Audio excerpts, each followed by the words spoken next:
그야말로 개똥 같은 장이 이어지고 있는 요즘입니다. 이런 개똥 같은 장에는 우량주는 조용하거나 혹은 고개를 숙여버리죠. 그리고 매매를 조금 할만해 보여서 우리를 유혹하는 소형주나 테마주 이런 것들은 급등락이 워낙 심하다 보니까 그마저도 매매가 힘듭니다. 까딱 잘못하면 사는 족족 손실 보는 상황이 되지요. 자, 그야말로 트레이딩이 정말 어려운 시기입니다. 근데 이런 개똥 같은 장도 사실 나름의 매력이 있습니다. 이럴 때는 가는 놈만 가고요. 갈 때 화끈하게 가거든요. 그래서 가는 놈들이 많이 모여있는 섹터를 잘 골라가지고 아직 준비 단계에 있는 놈을 잘 찾으면 재밌는 파동 받아먹을 수 있습니다. 자, 그러면 지금 시점에서 이러한 끼 있는 녀석들이 모여있는 섹터가 어디냐 하면 바로 제약바이오예요. 오늘은 제약바이오 끼쟁이들 중에서 대장이라고 할 수 있는 엑세스바이오 그리고 진원생명과학이 신호탄을 쏘면서 전체적으로 시장이 요동을 치기 시작했는데요. 자, 다음 주자가 어떤 녀석이 될지 궁금하셨다면 요 녀석 한번 관심 가져보시면 좋을 것 같습니다. 오늘의 주인공 바로 제넨바이오입니다.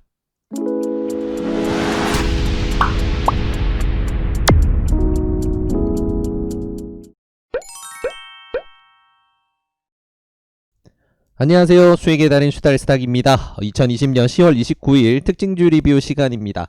자, 짜릿한 하루였어요. 그죠?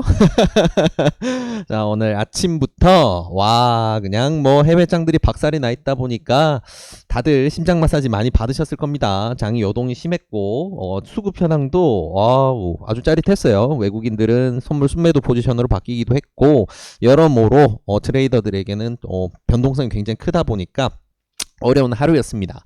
자, 그래도 서두에 말씀드렸던 것처럼 여론장이 또 나름의 매력은 있어요.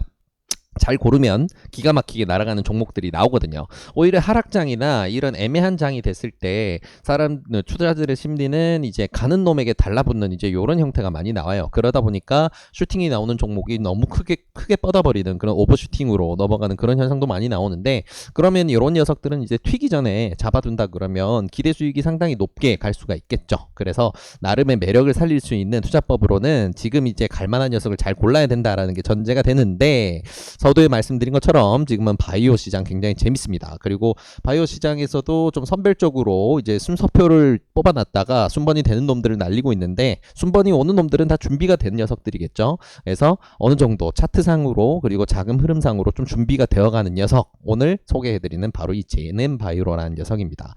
일단은 요 녀석 같은 경우에는 그래도 우리가 일단은 이야기를 드린 것처럼 기술적 매매로 접근한다는 거는 다들 아시겠죠. 그래서 이 녀석은 급등락하는 종목일 거고요. 그래서 이 녀석을 다룰 때 기술적 매매 외에는 절대 다른 견해로는 접근하지 않으시길 권장을 드립니다. 자, 그래서 간단하게 이 녀석이 무슨 일을 하느냐 한번 들여다보게 되면 폐기물이라는 단어도 보이고, 연구 인프라를 활용한 비임상 CRO 사업을 운영을 하고, 여러 가지 이야기가 나오는데요.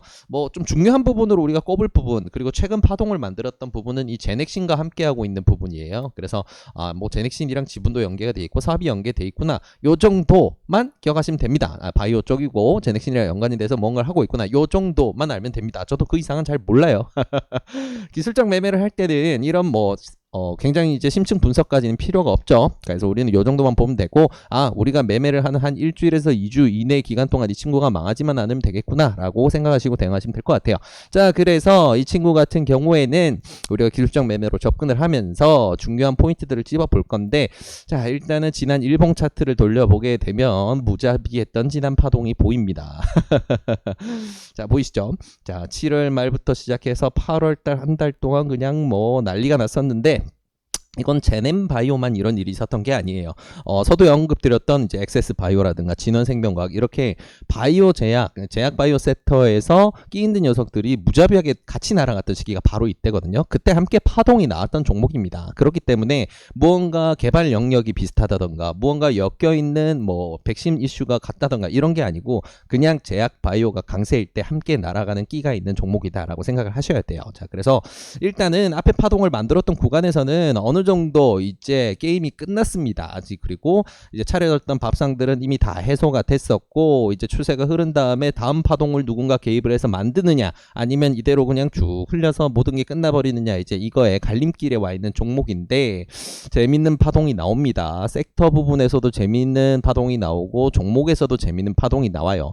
최근에 이런 식으로 무언가 분봉으로 지금 들여다보게 되면 좀 자세히 보이는데, 이런 식으로 무언가 구간을 만들어 간다라고 느낄 수 있는 종목들이 제약바이오 섹터에서 많았고요. 그렇기 때문에 좀 유심히 보고 있었던 종목인데, 요 녀석의 가장 재밌는 포인트는 이틀 전에 발생을 했습니다. 보시게 되면 오전에 뭐 지수나 뭐 이런 다른 외부적인 영향에 맞춰서 굉장히 급락세가 나왔어요. 어마어마하게 터지는데, 이 친구 같은 경우에 떨어져서 멈추는 브레이크를 잡아준 위치가 굉장히 재밌습니다. 이거 같은 경우에는 좀 일봉으로 돌아가서 봐야 보이는데, 자, 앞에 급등을 시키고 이번 구간을 다 해먹고 나갔다고 하지만, 다음 파동을 만든다면 보통 중간 구간에 있거나 그 밑구간에서 만들었던 주요 거래량이 있었던 주요 봉들을 기준으로 해서 보통 눌림목이 돌려 세우게 돼요. 만약에 이거에 대해서 다음 파동을 준비를 한다면요. 자, 그러면 이 친구 같은 경우에는 다음 파동을 준비하는 종목이다라고 하면 그런 이제 브레이크를 잡는다든가 눌림목을 만들어가는 그런 형태가 나와야 되는데, 유력한 부분은 바로 앞에 제일 첫 파동이 발생했었던 2600원 구간이었고, 그 다음은 뚫어 올리고 그 다음에 눌림목 이후에 재발산이 나왔던 바로 이 구간, 가장 큰 파동이 나오기 직전 구간인 3070원에서 3100원 구간이었죠. 자, 근데 가만 보시게 되면 정확하게 맞아 떨어지죠.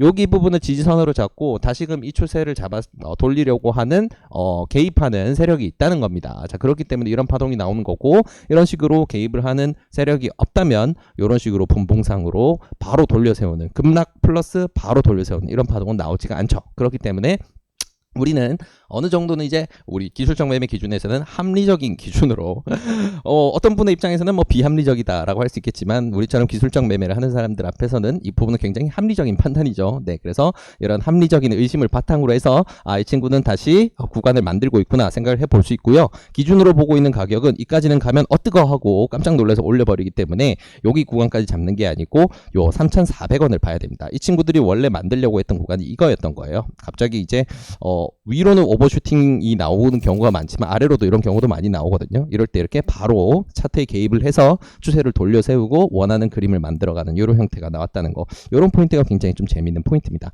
자, 그 다음에도 이제 어제 알루코를 예시로 해서 기술적 매매 중요한 포인트 알려드렸다 보니까 분봉 거래량 보면 이 친구들 개입하고 있네 라는 게 바로 눈에 보이실 겁니다. 이렇게 거래량 상으로 굉장히 재밌는 파동들 나오죠. 근데 마찬가지로 이 친구는 우하향을 한 지가 꽤 오래됐기 때문에 우리가 속칭으로 말하는 이제 시체가 굉장히 많은 종목이에요. 그래서 어느 정도 반등이 나오면 나 본전 왔다, 드디어 나 도망가야지 라고 하는 물량들이 굉장히 많이 튀어나옵니다. 물려있던 물량들이 튀어나오게 되기 때문에 이런 것들을 받아내면서 올리기 위해서는 이렇게 중간중간 올렸다 꺾이고 올렸다 꺾이고, 어제 말씀드렸던 창과 방패의 대결을 계속해서 진행이 될 거예요. 그러다가 일정 시점이 되면 특징적인 거래량을 터트리면서 위로 날려버리는 이런 패턴이 보통 나오죠. 그래서 이 친구들이 이번 구간에서 만들려고 하는 구간은 일단은 발산 전까지 만들어가려는 박스는 명확히 보입니다. 일단은 3,800원 부근까지 갔을 때는 이런 식으로 시체라고 할 수 있는 이런 과거에 물려있는 물량들, 매도를 원하는 세력들의 물량이 튀어나오게 되니까 지금 박스를 만드는 구간은 3,400원부터 3,800원이구나, 우리는 이렇게 판단을 해볼 수가 있고요. 근데 요 녀석이 지금 재밌는 조금 규칙을 만들고 있는 포인트들이 몇 개 있습니다. 조금 재밌는 포인트 중에 하나인데, 이거는 이제 주력해서 개입을 하는 세력이 어떤 생각을 가지고 있냐에 따라서 이런 현상이 좀 많이 나타나요. 근데 이 친구 좀 주요 거래량이 터지고 눌림목마다 개입을 한 걸로 보이는 그런 흔적이 있는 봉들을 이렇게 쭉 이어보게 되면 굉장히 좀 재밌는 선이 보이죠. 네, 굉장히 재밌는 선이 보입니다. 이렇게 지금 개입을 하는 위치에 대해서 이렇게 굉장히 이제 중요하게 개입을 했던 구간마다 이 친구가 선을 이어보게 되면 굉장히 좀 괜찮은 추세가 보여요. 뭐냐면 이런 포인트들이죠. 눌림목, 중간 눌림목을 만드는 걸 계속해서 높여가고 있습니다. 지수 영향 때문에 오늘 오전에는 좀 특이점이 나왔지만, 이게 그려놓고 땡겨서 보게 되면 종가입니다. 어제 종가 정확하게 맞추고 있죠. 이 추세선을 지금 만들고 있는 거예요. 그래서 오늘 중간 눌림목 같은 경우에도 정확하게 여기에 맞아 떨어지고요. 지금 이 구간을 만들고 있는 세력 입장에서는 중간 눌림목이 생기더라도 이 추세선을 따라서 어느 정도 이 근처에서는 돌려 세우는 개입을 해서라도 다음 파동을 만들 준비를 해가고 있다라고 생각하면 될 것 같고요. 이런 추세선을 우리가 잡았다라고 한다면 여기 맞춰서 우리는 매매 대응을 하면 되겠죠. 자, 일단은 이런 계획이 있다는 게 어느 정도 힌트로 우리한테 다가왔는데, 중간 눌림목이 어차피 가장 중요한 부분은 3,600원 선 근처에서 형성이 됐습니다. 오늘 구간에서. 그래서 이 친구가 봤을 때 처음 준비를 했던 날 만들었던 고점이기도 하고 오늘 중간 눌림목이기도 했던 바로 이 구간. 이 구간은 웬만하면 이탈시키지 않겠다라는 걸 우리가 힌트를 얻을 수 있죠. 여기가 바로가 우리가 지금 공략하는 구간의 손절선이 됩니다. 그래서 3,580원 정도를 우리가 이 친구가 지금 상승 추세를 이어가기 위해서는 반드시 지켜야 되는 선이라고 생각하시면 되고요. 그래서 이 친구는 손절선으로 잡습니다. 자, 그러면 이 친구가 이렇게 이제 패턴을 모아가게 되면 이렇게 박스권 상단 그리고 올라오는 이 추세선이 맞물리는 구간쯤 되면 강한 슈팅이 나온다라는 것은 우리가 일반적으로 매집가 발산할 때 가장 기본적인 패턴이죠. 자, 그렇기 때문에 우리가 내일장에 어떻게 대응을 하느냐, 일단은 지금 지수가 너무너무 불안정합니다. 오늘 수급에 대비해서는 그래도 지수가 꽤 좋게 잘 마무리가 됐어요. 전 세계에서 가장 건강한 장이 되었습니다. 그래서 내일 장이 좋을 수도 있는데 또 변수가 어떻게 될지 몰라서 내일 장이 안 좋을 수도 있죠. 자, 그래서 그런 상황마다 우리가 어떻게 대응할지 조금 지금부터 계획을 세워보도록 할게요. 자, 일단은 보합이거나 약세일 때 기준으로 계획을 한번 세워볼게요.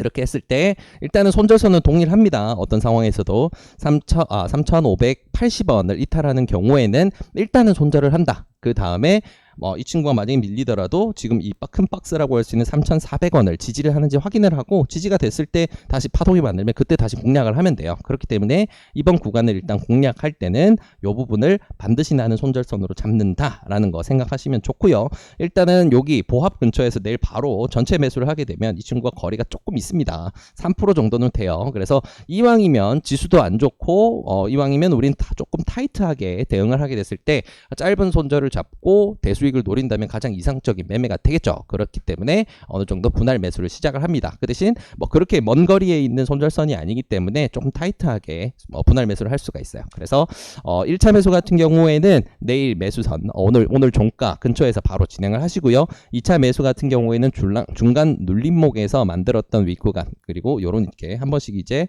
반등을 주는 구간이라 어떤 중요 가격 밴드죠. 그래서 이 구간 3,635원에서 40원 정도, 요 구간 정도가 최고의 매수 타점이 됩니다. 그래서 이런 식으로 내가 매수를 했다라고 한다면 중간 평단은 한 요 정도가 잡히게 될 거고요. 손절까지는 약 한 2.4% 정도 급등주 매매하면서 잡을 수 있는 최고의 손절선 정도가 될 수가 있겠네요. 그래서 손절선을 3,580원으로 잡고 이렇게 보합 혹은 약세 출발했을 때는 이런 식으로 매수를 마무리하시고 손절선을 잡으면 되고요.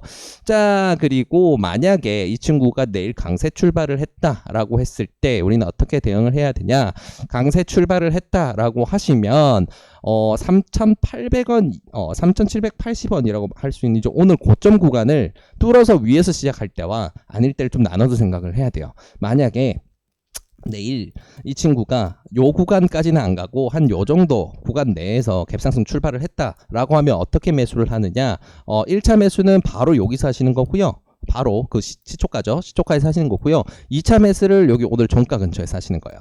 그리고 손절선은 동일하게 여기로 잡습니다. 그래서 이런 경우에는 손절선이 조금 멀어지죠. 그래서 예상 손절을 하게 되는 거는 한 3.7%에서 3.8% 정도 된다는 거, 요렇게 대응을 하시면 됩니다. 자, 근데 내일 장이 어떻든 간에 이 친구가 아예 마음을 먹었는지 3,800원 위에서 출발을 해버렸다라고 한다면 이 친구는 손절선을 오늘 종가로 잡습니다. 오늘 손절선을 오늘 종가로 잡는 거고요. 그리고 그 구간에서 바로 매수를 해서 여기를 손절선으로 잡고 대응을 하시면 됩니다. 네. 그 이상으로 갭이 너무 크게 떴다라고 하시면 웬만하면 대응을 하지 마세요. 네, 그 부분은 스캘퍼의 영역이기 때문에 웬만한 분들은 대응이 힘듭니다. 첫 봉에서 바로 손절선을 잡아서 대응을 하셔야 돼요. 네, 그런 경우에는 차라리 매수를 하지 않는다라고 생각하시면 더 좋을 것 같습니다. 자, 오늘 크게 어려울 게 없다 보니까 빨리 마무리가 됐네요. 자, 그래서 제넨바이오에 대해서 오늘 이야기를 쭉 나눠봤는데 깔끔하게 오늘 이야기했던 내용들 마무리하고 정리하도록 할게요. 자, 그래서 이 제넨바이오라는 종목은 지금 하락 시작장에서 재미를 보여주고 있는 제약바이오 섹터에서 좀 튈 수 있는 다음 주자로 우리가 유력하게 볼 수 있는 종목입니다. 굉장히 큰 파동이 나왔었다가 지금은 강한 눌림목이 나왔고 뭐 쉽게 말해서 윗구간에서 이미 다 해먹었고 버려지나 이렇게 볼 수 있었는데 다시금 구간을 만들 수 있는 파동이 나오고 있고요. 명확하게 좀 개입을 하는 이런 포인트들이 보이기 때문에 우리는 이 친구의 공략에 들어갑니다. 마침 섹터 강세도 잘 맞아떨어지기도 했고요. 그래서 지금 우리가 보고 있는 구간 내에서는 이 친구가 기준으로 보고 있는 봉이 명확하게 세워져 있기 때문에 작업하고 있는 구간은 3,400원부터 3,800원까지 물량을 모아가는 박스를 만들고 있고요. 대신에 이 친구들은 하단선을 점점 높이면서 이 가격을 올려가면서 발산을 준비하는 패턴이에요. 그래서 이 친구 같은 경우에 중간 눌림목이라고 할 수 있는 3,580원 구간을 이탈하는 경우에는 일단 손절을 한 다음에 3,400원을 기준으로 해서 지지가 잘 되는지 확인하고 공략을 하셔야 되기 때문에 우리는 이번 구간은 3,580원을 손절선으로 잡고 진입을 한다고 말씀을 드렸습니다. 자, 그래서 내일장이 보통이거나 혹은 이제 조금 약세다라고 했을 때 이 친구는 어떻게 매수 대응을 하느냐, 오늘 종가 근처에서 시초가가 형성이 된다면 거기서 1차 매수를 하시는 거고요. 2차 매수는 3,635원 정도 근처에서 진행을 하시면 됩니다. 그리고 손절선을 3,578원으로 잡았을 때는 손절 기준은 2%대로 굉장히 타이트하게 잘 잡으실 수가 있고요. 만약에 내일 아침에 조금 갭이 뜨고 시작했다라고 한다면 갭이 뜬 부분에서 1차 매수 그리고 2차 매수는 바로 오늘 종가에서 하시는 겁니다. 그리고 손절선은 동일하게 잡아서 조금은 손절 구간이 멀어질 수 있다라는 거 기억하시면 좋을 것 같고요. 그 다음에 3,800원 위에서 이 친구가 출발해 버렸다라고 한다면 우리 매수 대응은 거기서 풀 매수를 하시는 거고요. 거기서 손절선은 어디로 잡느냐? 오늘 종가 기준인 3,700원을 손절선으로 잡으시면 됩니다. 자, 근데 뭐 비상식적으로 5%에서 9%, 15% 이런 식으로 갭이 떴다라고 하면 첫 봉에서 바로 손절선을 그 봉 기준으로 잡아서 대응을 해야 되기 때문에 차라리 패스하셔라 라고 조언 드리겠습니다. 자, 제넨바이오 재밌는 종목이고요. 그리고 제약바이오 섹터가 다음 주까지는 좀 재밌는 파동이 나올 수가 있어서 내일이나 뭐 내일은 이제 금요일 끝나고 나면 이번 주가 끝나죠. 그래서 내일 당장 파동이 안 나오더라도 가지고 놀 여지는 많이 남았습니다. 그래서 다음 주까지 해서 이 구간 내에서 재밌는 파동 만들어 준다면 좋은 결과 있으시기를 진심으로 바라겠습니다. 이 영상이 도움이 되셨다면 구독과 좋아요를 통해서 저희 수달스탁을 응원해 주시기 바랍니다. 감사합니다.